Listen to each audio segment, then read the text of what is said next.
El pueblo de los judíos. Ok. Ciertamente la conquista del pueblo de Dios en la tierra que Dios les dio no sería solamente con espada ni con ejércitos. Dios les recordó. Recuerden, no es con espada ni con ejército, más con mi espíritu, dice el Señor. Pero ellos tuvieron que entrar con espada y con ejército, ¿no? Y con el ángel del Señor que los estaba guiando. Ahora, dice, el ángel del Señor que acabo de mencionar era el que causaba los estragos en el campamento enemigo. Los grandes estragos los causó el ángel del Señor, destruyendo a esos ejércitos enemigos cuando ellos entraron en la conquista. Pero hubo momentos en que al pueblo de Dios se le permitió levantar armas para evitar su extinción. Y aquí esto es importante. Se le permitió al pueblo de Dios levantar armas. ¿Qué es levantar armas? Que cada hogar se arme con una espada, en estos días sería con una pistola. ¿Me está entendiendo?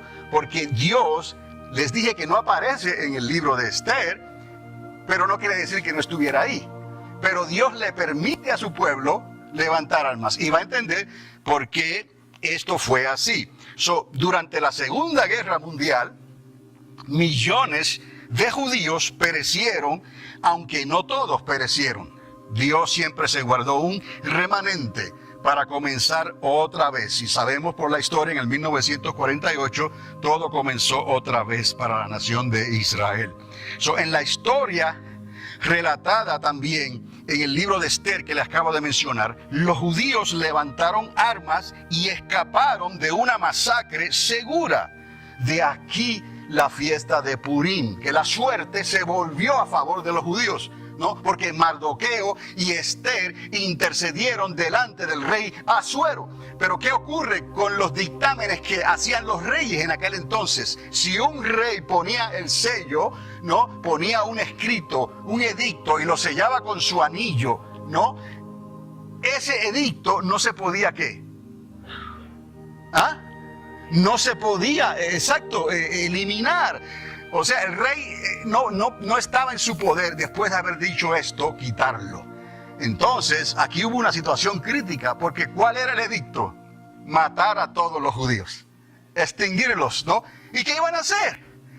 ¿No? Si les habían quitado todas las armas, ¿cómo se iban a defender?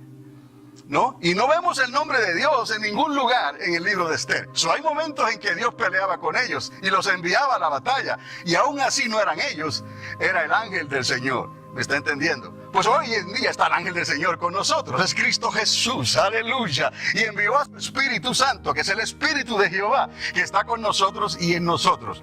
Y Jesús les recuerda entonces, cuidado con esto de levantar armas, porque en realidad no será necesario. Yo estoy aquí y estaré con vosotros todos los días hasta el fin. ¿Me está entendiendo? Bueno, pues antes de la traición de Jesús, les voy a decir bíblicamente, Jesús estaba en el monte de los olivos, en el jardín, en Getsemaní. Y el Señor le dijo a sus discípulos que era tiempo de comprar espada. ¿O no le dice así? Y Pedro es el primero que, ¿no? Saca provecho de esto, ¿no? Todos estaban armados hasta los dientes entonces. Hasta uno de ellos, Pedro, sacó su arma y le cortó la oreja mal, ¿no? Entienda esto. Dios hace las cosas porque Dios lo ve todo desde el principio hasta el fin. Y Él establece el fin desde el principio. O sea, eso lo aceptamos nosotros por la fe. Entonces, Jesús les está recordando esto, pero no era para que lucharan contra los romanos. ¿Me está entendiendo? No era para eso, sino para que se cumpliera la escritura, oiga bien, de Isaías 53. ¿Por qué digo esto? Pues porque fue contado entre personas que eran como personas del mundo, ¿no? Estaban armados hasta los dientes. Jesús no les dijo, vaya y venda su capa y compre la espada para que luchen contra los romanos. Él no les estaba diciendo esto. Él se los dijo para que se cumpliera la escritura de Isaías 53. Lea Isaías 53 y ve el retrato del Cristo sufrido. Y luego Jesús nos deja saber, ¿no?, que Él viene con poder y gloria. Y por medio del Espíritu Santo, Él nos ayuda hasta el fin. Solo tenemos que creer. ¿Está conmigo? En ese sentido, no tenemos nosotros que levantar armas para establecer el reino de Dios en esta tierra. Les voy a decir algo más antes de comenzar. Oiga esto, el reino de Dios va a venir a nosotros. Se acercan tiempos difíciles para la iglesia de Cristo y para el pueblo de Israel. Pero no hay nada que podremos hacer para establecer el reino de Dios entre los gobiernos de la tierra. Eso es un error pensar que la iglesia va a establecer el reino de Dios entre los gobiernos de la tierra. El único que puede establecer ese reino es ¿quién? Jesús de Nazaret. Eso le toca a Él. ¿Por qué les digo esto, amados? Porque no podemos servir a dos señores. O le servimos o no le servimos. En estos momentos el enemigo está haciendo estrago. ¿Qué tiene que hacer Jesús? Él tiene que poner a todos sus enemigos, ¿por qué? Por estrado de sus pies. Entonces vendrá el orden de Dios, no el orden de las naciones de la tierra o de los gobiernos de la tierra. Así es como Dios hace las cosas, amados, sencillamente. O sea, nosotros, lo mejor de nosotros es un estorbo para Dios, en realidad. ¿No? Si queremos nosotros hacer las cosas que solamente Dios puede hacer, venimos a hacer tropiezo. ¿Ha visto usted a una persona que quiere forzar a otra que se convierta? Puede convertirse en tropiezo, porque nadie puede forzar a nadie a convertirse. Aunque le des lo que le des, el único que puede hacer eso es por medio de la convicción del Espíritu Santo, que usa el libre albedrío que tú tienes, la libertad de elección. Tú escoges sí o no. Y Dios pesa los corazones. Dios saca una radiografía de tus intenciones y de tus pensamientos. Y esa interpretación o ese temor de Dios o esa compunción de corazón es la que te hace decir: estoy perdido, no puedo más, ayúdame, Jesús. Y entonces el Espíritu Santo te dice: ¿ves cómo todo se puede hacer? Conmigo todo es posible. Pero note como dice el Señor: con Él todo es posible. Todo esto tenemos nosotros como iglesia que entenderlo, porque en estos días que estamos viviendo se están diciendo muchas cosas por ahí, se están haciendo muchas cosas por ahí, que algunos pueden ser engañados y tropezar a la larga, en el momento más crucial, más importante. O sea, que no podemos nosotros hacer cosas que solamente Dios puede hacer. Y lo que podemos hacer es obedecer a Dios, y tiene que estar basado en esos dos mandamientos, el primero y el segundo. Pero no podemos poner el segundo sobre el primero. Y alguien dirá: pero ¿cómo podrás amar a Dios que no lo puedes ver? ¿No? Si no puedes amar a tu prójimo que lo ves. Está bien, pero eso no quita. Dios tiene que ser amado primero. Y entonces todo lo demás. Busca primeramente el reino de Dios y su justicia, y todo lo demás vendrá entonces por añadidura. El reino, amados, como les dije, vendrá a nosotros, y con nuestro testimonio tendremos que arrebatarlo por la fuerza. Y aquí, como dice la palabra, tendremos que arrebatar el reino de Dios con la fuerza, pero no es con espada ni con ejército. ¿Es con qué? Con nuestro testimonio, que es la palabra vivificada por el Espíritu de Dios, que sale de la boca de Dios, no cae en tierra ni se retorna a su boca vacía, sino que esa palabra va y es prosperada. De la única manera, amados, es por el Espíritu de Dios. No será con espada y ejército, más con el testimonio de Cristo en nosotros, con la palabra de poder que sale de la boca de Dios.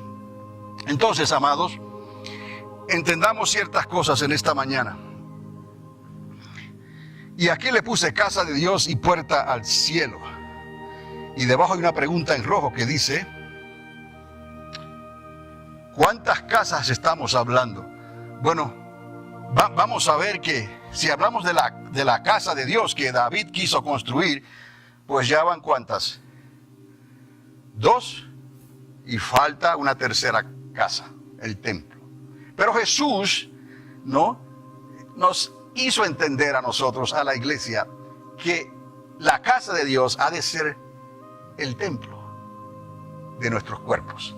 Porque no hay templo en la tierra que pueda sostener o recibir la presencia de Dios. No un templo hecho por manos de hombres. Pero nuestro cuerpo, como dentro de nosotros hay eternidad, diga eternidad. Y como dentro de nosotros hay un hálito de Dios, porque Dios dijo: hagamos al hombre a nuestra imagen y semejanza, y sopló sobre nosotros, ¿no?, y de su aliento, y nos convertimos en almas vivientes. Entonces Dios tenía un plan ya Dios sabía que esa vasija de barro llegaría un tiempo en que podría ser templo de Dios. entonces pensemos en que la iglesia es casa de Dios y puerta del cielo. Está profetizado en la Biblia. Pero nosotros también, Pablo nos enseña que nosotros no sabéis que somos ¿qué? Templo de la casa de Dios, del Dios viviente. Ahora, ¿por qué estamos hablando de estas cosas? Porque el pueblo de Israel celebró esta fiesta de Purim en estos días. Y esa fiesta, para ellos no tenían templo ni casa de Dios en esos días, pero tenían el Espíritu de Dios. Y aunque no apareció el nombre de Jehová en ese libro, en la historia de Esther y de Mardoqueo, el Espíritu de Dios estaba con ellos. Se celebra la supervivencia, la estrategia de un pueblo, y se le permitió levantar armas para defenderse. Ahora, la Escritura nos dice un poquito más. Salió Mardoqueo de delante del rey con un vestido real de azul y blanco. Qué colores más bonitos, ¿no? El azul y el blanco. Y una gran corona de oro y un manto de lino y púrpura. ¿No les recuerda eso? ¿No? La descripción de Jesucristo en el libro de Apocalipsis, ¿verdad que sí? ¿No? Pues Mardoqueo en ese tiempo, en ese momento de Salvador, de salvación, es tipo de Cristo. Dice, como un rey delante del rey.